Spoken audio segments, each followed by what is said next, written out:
I pulled into the parking lot of the Robotics Museum a little before 11:20 p.m. The building sat dark under the streetlights, a big brick structure with large windows and a loading dock off to one side. I needed this job. After months of looking, the pay stood out on the listing, solid hourly rate plus night differential. Bills had stacked up since the layoff from the warehouse. No other offers came close.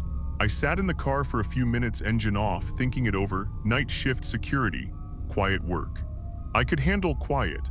At 11:30, I walked to the employee entrance and went inside. The lobby felt cool and empty. A security booth with monitors sat behind glass. A woman in her 40s stood there with her coat already on. Her name tag read Sandra. "Marcus?" she asked. "Yes, first night." She handed me a badge on a lanyard.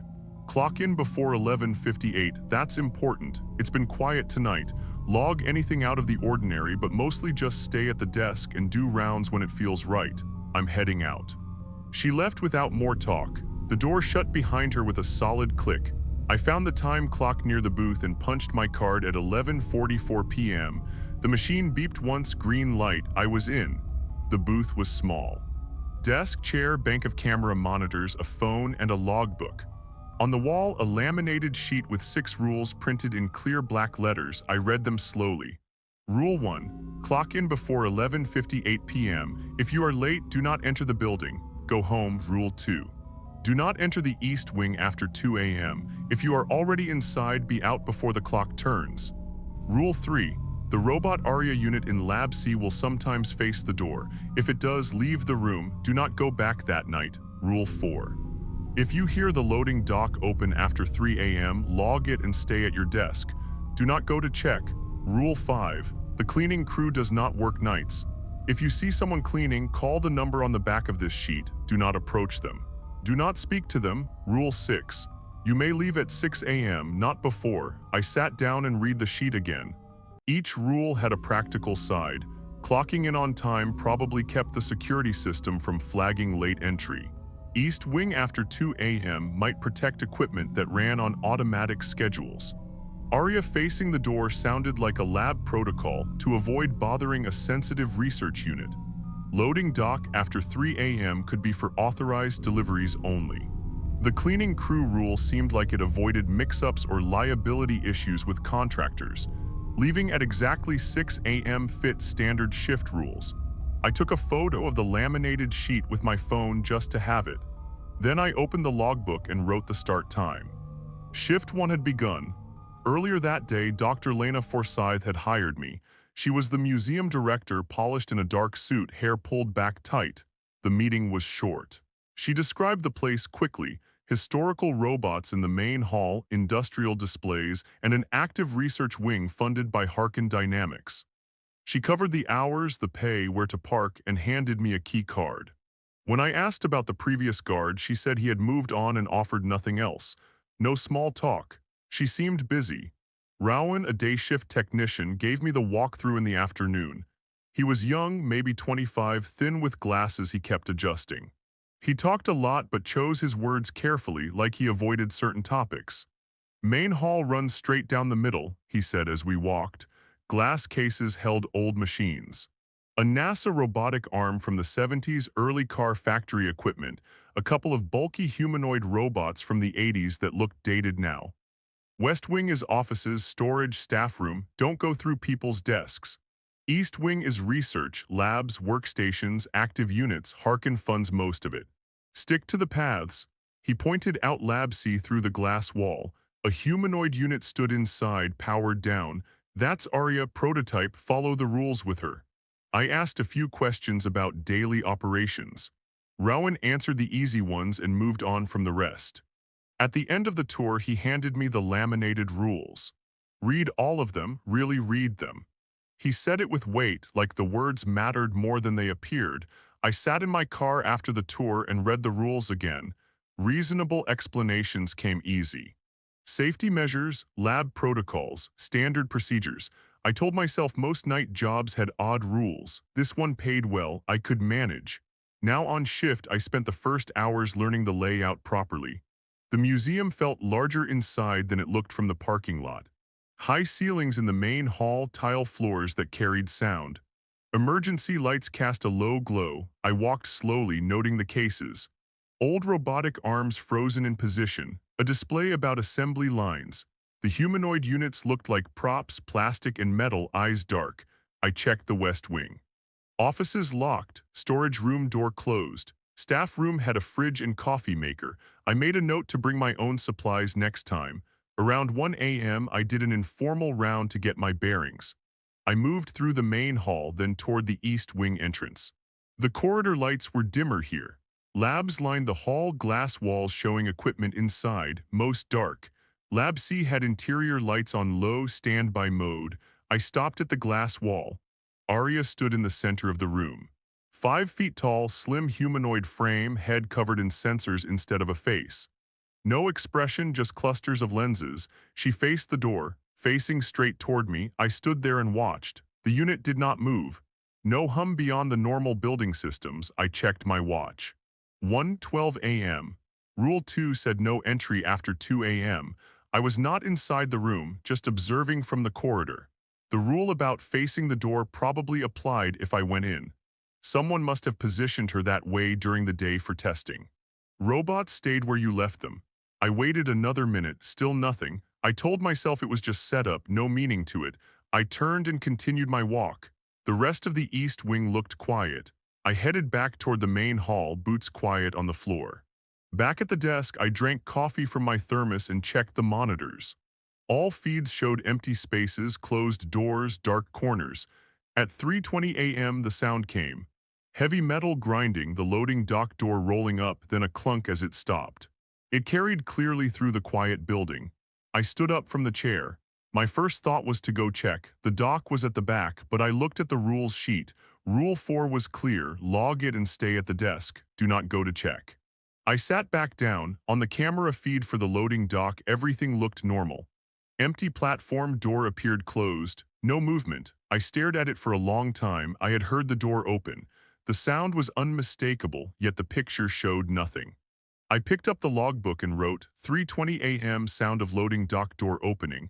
No visual on camera feed. Did not investigate per rules. I kept watching the monitor. No change. The sound did not repeat. Maybe an automatic cycle or a truck on the nearby road. Old buildings had quirks. I stayed at the desk, checked other feeds, made small notes in the log. Nothing else happened. The hours passed slowly after that. I drank more coffee, walked short laps in the allowed areas, and sat thinking. The job felt straightforward if I followed the list. At 5:50 a.m. I prepared to leave. When the clock hit 6:00, I clocked out, gathered my things, and walked to the car. The parking lot was empty. I sat inside for a while with the engine off, watching the building. No lights changed, no movement. I started the car and drove home. Sleep did not come easy that day. I lay in bed replaying the night, the Aria unit facing the door. The dock sound with no picture. Reasonable explanations helped. I got up around 2 p.m. 8 and wrote in a personal notebook I had started. First night details. Aria position facing door at 1:12 a.m., not inside room. Dock sound at 3:20, logged and stayed. Rules kept things simple. The next afternoon I ran errands, paid a bill, and tried to rest. The pay would hit soon. It helped. By evening I felt ready for night 2. I arrived at the museum around 11:25 p.m., clocked in at 11:45. The booth was empty. I sat down and noticed a small handwritten note clipped to the rules sheet. Plain paper, blue ink. Pete said hi. I stared at it. Pete, Rowan had mentioned the last guard moved on. No name then. I read the note twice. No signature. I took a photo with my phone, unclipped it, and dropped it in the trash. Probably a prank from day staff. New guy gets a joke. Still, I sat thinking about it for several minutes. Why Pete? Why now? I decided it was nothing serious. People did odd things in workplaces. The shift started like the first. I did early rounds, learning more details, checked cases in the main hall, everything in place. West wing quiet. I avoided deep east wing entry after 2 a.m. approached. At 2:40 a.m. I walked back through the main hall after a patrol. On the way past the east wing corridor entrance, I glanced down toward Lab C through 2 sets of glass walls. At an angle I could see Arya. She faced the interior wall, not the door. Not the window toward the corridor, the blank wall opposite. I stopped in the hallway. Rule 3 only mentioned facing the door. This was different. It was past 2 a.m., so Rule 2 applied anyway. I did not go closer. I stood and watched for a short time. The unit remained still. No motion. Probably day technicians adjusted her position for some calibration. Nothing in the rules covered facing a wall. I turned and walked back to the desk. There I opened my personal notebook. I wrote Night 2, Aria at 2:40 a.m. facing interior wall. Different from first night. Rule covers door only, stayed out of East Wing. Note about Pete left on Rule's sheet, likely prank. The rest of the shift passed without new events. No dock sounds, no other noises. I checked monitors regularly, logged routine patrols, and stayed at the desk most of the time. At 6 a.m. I clocked out and drove home. That morning I sat at my kitchen table with coffee and opened my laptop. I typed Pete Ashwell into the search bar. Results came up. A Facebook profile last active 8 months ago, posts about sports and family, then silence. LinkedIn showed a similar stop. An old local newspaper article from years earlier mentioned him receiving a regional security award for volunteer work. After that, nothing. No recent updates, no new jobs listed. 8 months ago, Pete Ashwell seemed to drop off the internet. I noted the timeline in my notebook, closed the laptop, sat thinking for a while. People changed jobs, went private, moved away. The note was probably still a prank. But the timing lined up with when he stopped appearing online. I made another coffee and tried to rest before the next shift. The rules stayed in my mind. I would follow them. The job required it. I finished my fourth night without major issues. The patterns were settling in. Aria positions varied. Occasional dock sounds got logged and ignored. I stuck to the desk after 3 a.m. The notes about Pete still sat in my phone photos, but I tried not to dwell. Paycheck cleared. Rent was covered. The job worked if I followed the list. I slept better that day and woke ready for night 5. I arrived on time, clocked in at 11:46 p.m. The booth felt familiar now. I checked the rules sheet. No new notes. I made coffee and started my early rounds through the main hall. Glass cases reflected the low lights. Everything stayed in place. West Wing quiet. I kept my walks short and purposeful. Around 2:10 a.m. I sat at the desk reviewing the log when movement caught my eye on the main hall camera. A man in a white uniform pushed a mop and bucket between the display cases. He worked methodically, dipping the mop, wringing it, pushing in steady strokes. Standard commercial setup. I watched for a minute. My first thought was simple. The museum forgot to tell me about night cleaning. Admin oversight happens in places like this. My second thought came right after. Rule 5 existed for a reason specific. I read it again on the laminated sheet. The cleaning crew does not work nights. If you see someone cleaning, call the number. Do not approach. Do not speak. I picked up the phone and dialed the number on the back. It rang once, then picked up on the second ring. A woman's voice answered, calm and even, like she handled these calls often. Describe what you see, she said after I gave my name and shift. I told her. White uniform, mop and bucket, working the main hall between cases. Stay at your desk, do not approach. Do not speak to him, we'll handle it. I asked who she was, we'll handle it. The line went dead. I set the phone down and kept watching the monitor. The man continued mopping. His pace stayed completely consistent, not fast, not slow. He reached a display case, moved around it without any pause or adjustment. At the end of a row, he turned and started the next without breaking rhythm. No shifts in weight. No moments where he straightened his back or looked around. A real person would get tired, change speed based on thoughts, adjust for obstacles. This man did not. He moved like a machine set to one speed. I watched for a long time. My coffee cooled on the desk. At 2:58 a.m., he stopped in the center of the main hall. He stood completely still. I checked my watch. 2 full minutes passed. No movement. Then he started again, pushed the bucket out of frame toward the far end. I switched between every camera feed. Lobby, West Wing, East Corridor, loading dock, staff areas. I watched for the next 20 minutes. The man did not appear on any exit. No door opened on screen. No sign of him leaving the building. At 3:15 a.m., the staff entrance door opened on camera. Rowan walked in with 2 other people I did not recognize. They carried tool bags. They went straight into the main hall. They stayed in there for about 25 minutes. I stayed at my desk the whole time. No sounds reached the booth, no movement on other feeds. On their way out, Rowan stopped at the security booth. He looked tired, eyes red like he had not slept. He stood outside the glass for a moment. "You stayed at your desk?" he asked. "Yes, good, you did the right thing." I asked what was in the main hall. "A test unit. It got loose from downstairs, we got it back." I asked what downstairs meant. "The elevator only went to B1 as far as I knew." Rowan looked at me for a few seconds. Then he said he had to go. The three of them left through the staff door. I wrote in my personal notebook, Night 5, cleaning figure on camera 2:10 a.m., called number, handled. Rowan said it not him. Test unit from downstairs, B1 is not the bottom. I sat thinking after that. Test unit explained the consistent pace. Something in development not fully human-like yet, that fit with Harkin Dynamics research. The museum used active prototypes. Loose unit made sense for why rules existed. I logged the incident in the official book as observed cleaning activity per protocol, contacted support. No more details. The shift finished quiet. I clocked out at 6 a.m. and drove home. Sleep came in pieces. I kept seeing that steady mop stroke in my head. A few days later, during daytime, I pulled Rowan's number from the onboarding papers. I texted him, "Got some questions if you're open to it." He replied 2 days after that, "Not here, come in early." I arrived 2 hours before my next shift. Rowan sat in his car in the parking lot eating from a plastic container. I parked nearby. He did not get out. I walked over and he cracked his window. He talked fast, like he had timed how long this conversation could last.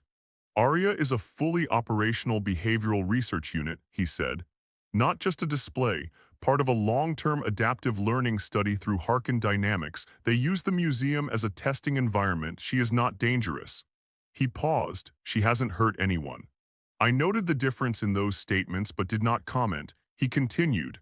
"Below B1 there was another level, separate code needed. I did not have it and would not get it. Larger equipment down there, more active, less finished. The elevator rule protected test data and the machines themselves. They were not calibrated for unexpected human presence." He did not explain what that meant exactly. He moved on. "Loading dock deliveries came from Harkin on purpose outside public hours, some items not publicly disclosed." He did not say if that meant public or regulators. I did not push. I asked about Pete. Pete quit. I asked where he went. Rowan looked at his dashboard. "I don't know." His voice sounded flat. I asked who left the notes. Rowan's face changed a little.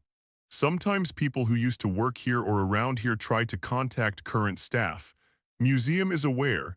Log any written contact and report to Dr. Forsyth." I said I would. I knew I probably would not. I asked about the cleaning crew rule, specifically what was in the mugs. The words came out before I caught myself. Rowan frowned, asked which rule I meant. I realized the mug thing was not on the 6 rules. It had been on the first note with Pete said hi. I said never mind, wrong thing. Rowan gave me a strange look for half a second, then he said he had to get back inside. I sat in my car after he left. I thought about his answers. I thought about what he skipped. "ARIA learned behavior, adaptive. Not dangerous," but he added the "hasn't hurt anyone" part. Downstairs level existed for rougher machines. Loading dock hid things. Pete quit but Rowan did not sound sure. The notes came from former staff. The mug rule was not official. It came from Pete's note. Pete left extra information the museum list did not cover. I drove home thinking. Pete watched the place after leaving. He cared enough to warn the next guy. That meant something unfinished, or something the next person needed. Night 8 arrived. I clocked in at 11:47 p.m. The booth felt routine now. I did my early informal walk around 1 a.m., same path as always, through the main hall past the East Wing entrance. I told myself it helped settle my mind before the long hours. I passed Lab C before 2 a.m. Arya stood inside, lights low. I stopped at the glass. She faced the door directly. Sensor clusters pointed straight toward the corridor, toward me. I stood for 3 seconds. Then I turned and walked back down the corridor through the main hall straight to the desk. I followed Rule 3. Left the East Wing. Did not return that night. I logged it in the official book. In my notebook I wrote, Aria facing door 108 a.m. left area did not go back. I sat at the desk at 3 a.m. thinking about it. A behavioral learning system watched and learned. She had seen me for 8 nights, my walk, my pace, times I passed, route back to desk. Adaptive meant she adjusted. Orienting toward me could mean many things. I collected the information. Added it to patterns, not good or bad yet, just data. The days between shifts I reviewed my notebook. Pete's note on my phone, the mug subtext, official rules covered basics. Pete added more. I wondered what else he learned that did not make the list. I kept following what I had. The job continued. Night 11 brought something new. I left home with extra time but hit a fender bender on the way, minor, no one hurt. I pulled over, exchanged information with the other driver, waited for details. By the time I got back in the car, it was 11:51 p.m. I drove carefully but quick. Parked at 11:56. Keycard in hand, I reached the entrance at 11:57. Rule 1 ran through my head. Clock in before 11:58 p.m. If late, do not enter, go home. It was 11:57. I swiped my card. The light turned green. I went inside and clocked in properly. Nothing felt different. I settled at the desk and started the shift. But the whole night I thought about it. What if I had been 1 minute later? The rule gave no options, no call in, no knock, no late entry, just go home. I had assumed it was liability or policy. Now it felt different. What happened inside between 11:58 and system reset? What did the building do in those minutes without expecting a person? I thought about the loading dock sounds with no camera trace. The test unit mopping without tiring. The downstairs level, the way Arya faced me. The building ran differently when it thought no one watched. Arriving late would mean walking into that unprepared. The rule protected against that. I logged normal patrols, watched monitors. Arya faced the wall that night, no dock sounds. I stayed at the desk after 2 a.m. The shift ended at 6 a.m. I clocked out and sat in my car thinking longer than usual. The rules had reasons, I would keep following them. Pete knew extra. I started watching for more signs of what he tried to pass on. The next nights I paid closer attention during allowed times. I noted small details. A drawer in the staff room left open twice. Closed it both times. Camera flicker in the east corridor once at 3:40 a.m. Logged it, Arya positions changed nightly. I mapped them in the notebook, door facing on nights when I passed early, wall facing other times, learning patterns maybe. I searched Pete Ashwell again during a day off, same limited results. 8 months silent. The notes stopped after the first 2.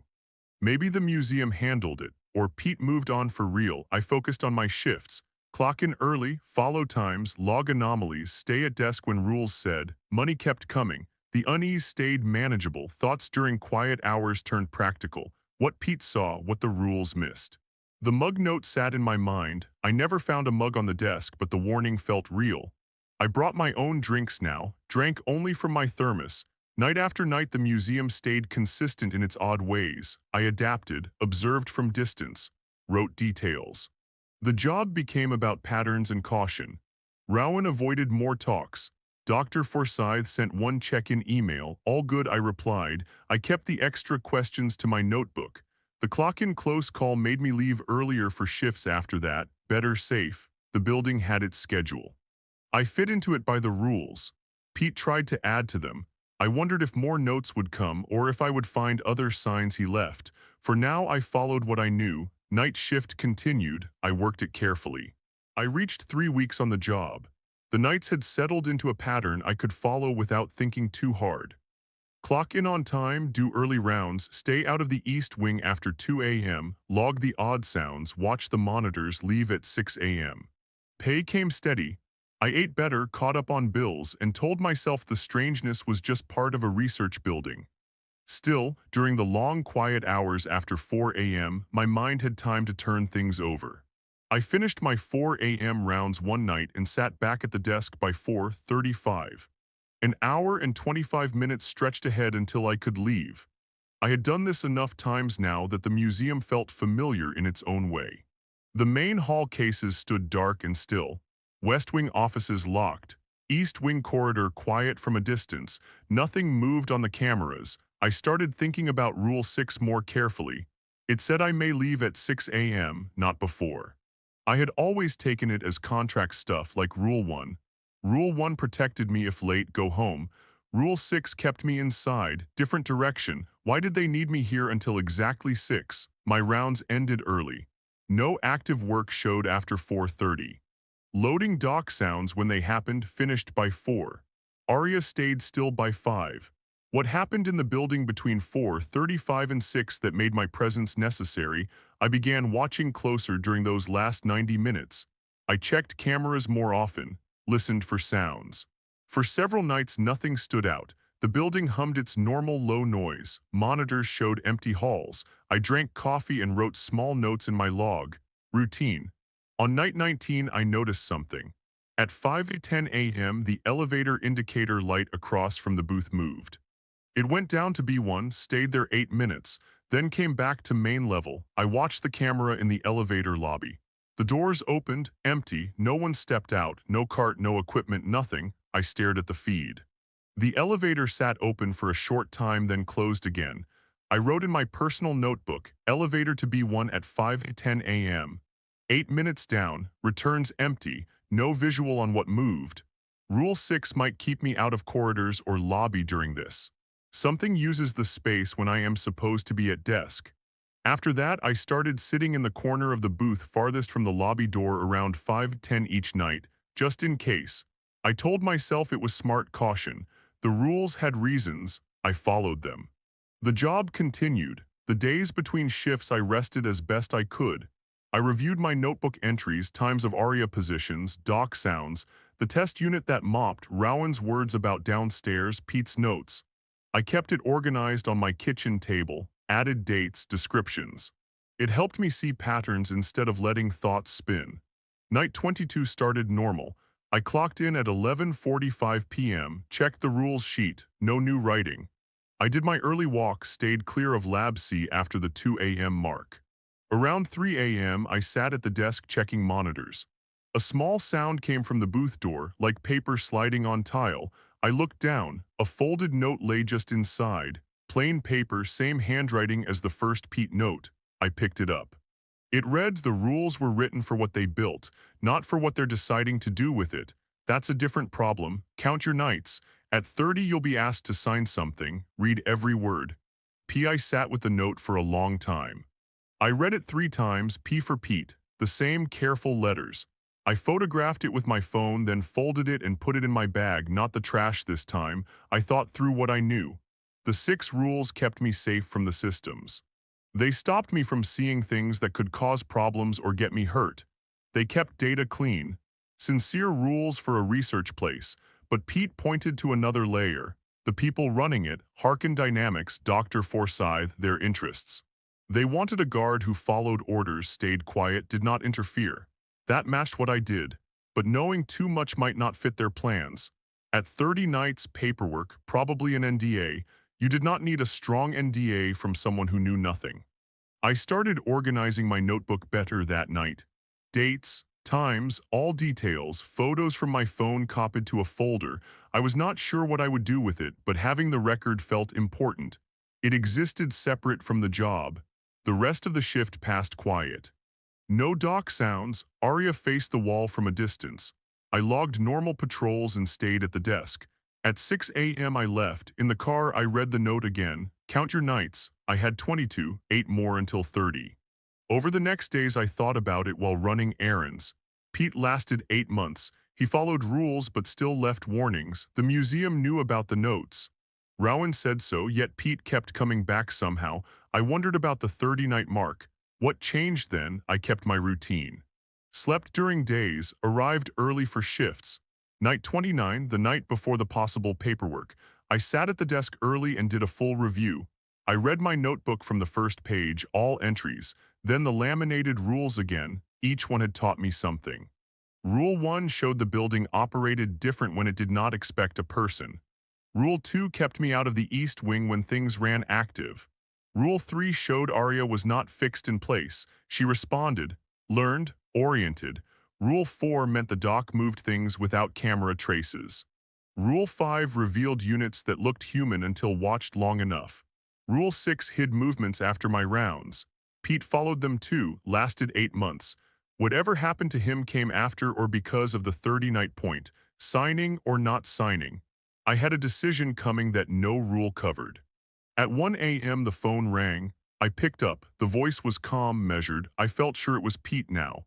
"Tomorrow they'll have paperwork," he said. "You don't have to sign it the same day. You're allowed to take it home and read it. They'll tell you it's standard. Ask for 48 hours. Pause. I didn't ask. I signed it the same night. Another pause. I'm still trying to figure out what I signed. I asked if he was okay. The line stayed quiet a moment. "I'm outside. I've been outside for 8 months. He did not explain outside of what. He hung up. I sat at the desk until 6 a.m. I followed every rule. Did my 4 a.m. rounds, West Wing, Main Hall, East Wing lobby only back. Past Lab C. Arya faced the window, same as my first night. I logged everything normal. Left at 6, I drove home. Sleep did not come. I lay in bed going over the call. Pete outside, still watching, still warning. I made coffee at noon and reviewed the notebook again. Organized more. Added the new note details. Counted nights. 29 done. I came back the next night, night 30. I clocked in at 11:46 p.m. The shift started normal. Around 2 a.m. Dr. Forsyth came to the booth. She carried a folder. Polished as always, she smiled. "We have some standard paperwork for you, Marcus, after 30 nights, just employment formalities. NDA, updated contract. Take a look when you have time." I asked if I could take it home and read it. 48 hours. "Of course," she said. "Take your time, it's just standard stuff." Her eyes did not quite stay on me when she said it. She left the folder.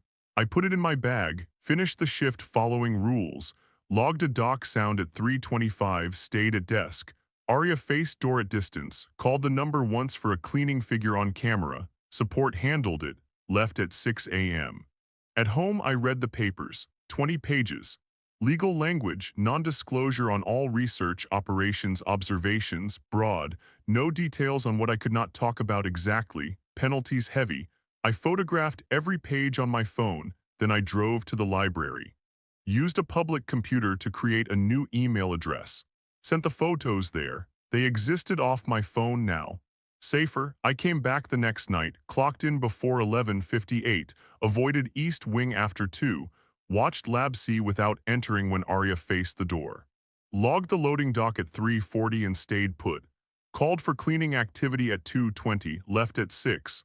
I told Dr. Forsyth I was still reading, needed more time. She smiled again, said no rush. I did the same the night after, and the next. 2 weeks passed. I kept saying I was reading it. I followed every rule strictly, clocked perfect, logged everything, observed from distance. Sat in the booth corner at 5:10. Noted elevator movements twice more, empty returns. My notebook grew. I added entries each night, thoughts about Pete's call, the paperwork. I counted nights past 30, 32, 35. The money kept coming. I paid more bills, fixed my car, but the questions stayed. During quiet hours I thought about the layers. Machines followed patterns. People had different ones. The rules protected from the first. Pete warned about the second. I did not sign, not yet. I kept working, kept counting. Night after night the museum stayed the same. Arya shifted positions, Doc made sounds without traces, test units appeared on cameras sometimes. I handled them per rules, stayed at desk, left at 6. In the car after shifts I sat a few minutes longer now, watched the building, thought about Pete outside, what he saw after signing. What waited at certain marks. I organized the records better, backup copies in mind. The job continued, I followed the rules. I read the paperwork again each day off. Still did not sign, said I needed more time when asked. Dr. Forsyth accepted it with that same smile. 40 nights now. I clocked in at 11:47, did rounds carefully. East Wing lobby only after 2. Arya faced the door at 1:55. I left the area, logged it. At 3:10 dock sound, logged, stayed, cleaning figure at 2:45, called number, handled. The last 90 minutes I sat in the corner. Elevator moved at 5:15 down to B1, back empty. I noted it. At 6 a.m. I clocked out, drove home, reviewed notes. Pete's warnings, my records. I kept coming back, followed the rules, did not sign, counted nights. The building had its rhythms, I fit into them. Questions stayed in the notebook. The job paid, I worked it, one shift at a time. The paperwork sat on my table at home. Read many times, photos safe. I thought about what Pete signed, what it locked him into. I stayed careful, observed, logged, avoided. The rules kept me safe so far. Pete gave extra. I used both, night after night, 50 nights. I arrived early, clocked in. The booth felt steady. No new notes, I did the walk. Main hall quiet, west wing locked, east from distance. Aria faced wall. Good desk time passed with monitors. Dock at 3:50, logged, no investigation. Cleaning sound at 4:05, called, handled, last hours in corner. Elevator at 5:20, empty return, left at 6. Doctor. Forsyth asked about the papers again one night. I said still reviewing. She nodded. I's not quite meeting. I continued, followed rules, kept records, did not sign. The thoughts during long hours focused on actions. Patrol here, log that, watch Aria from safe spot. Stay desk after certain times. The patterns protected. Pete lasted longer than me now. 8 months was many nights, he warned at key points. I listened, organized, sent more backups from library. I ate meals thinking about the downstairs level, what moved in elevator, what the test units did when not mopping. Aria learning my roots, adaptive, not dangerous, Rowan said, has not hurt anyone. The difference stayed in mind. Shifts blended but each had details. Night 55, Aria faced door early. Left area, notebook entry added. Night 58, 2 dock sounds, logged both. Night 60, paperwork asked again, still reading. The smile, I left at 6. I kept the job, good pay, rules followed, records current. Pete outside somewhere, I stayed inside the lines, counted, watched, did not sign. The museum ran its research, I ran my shifts. Simple as that for now. Thoughts in the booth turned to practical. Groceries list, car oil change. The rules sheet on wall, read daily, each line known, applied. The building had its needs. I met them until 6. Then home, rest, return, 70 nights, patterns deep. I arrived 11:30, clocked 11:45. Early round, observations normal, desk monitors. Aria changes noted, dock once. Cleaning once, handled, elevator movement, corner sit, leave 6. Still no signature, more time requested, accepted. Records expanded, phone photos, library email, notebook full. I thought about what came next. Pete's unfinished thing, my decision not covered by rules. I worked on, followed, survived. The story continued this way. Night by night, rule by rule, thought by thought. I did the job, kept the records, read the papers, did not sign yet, counted nights, stayed careful.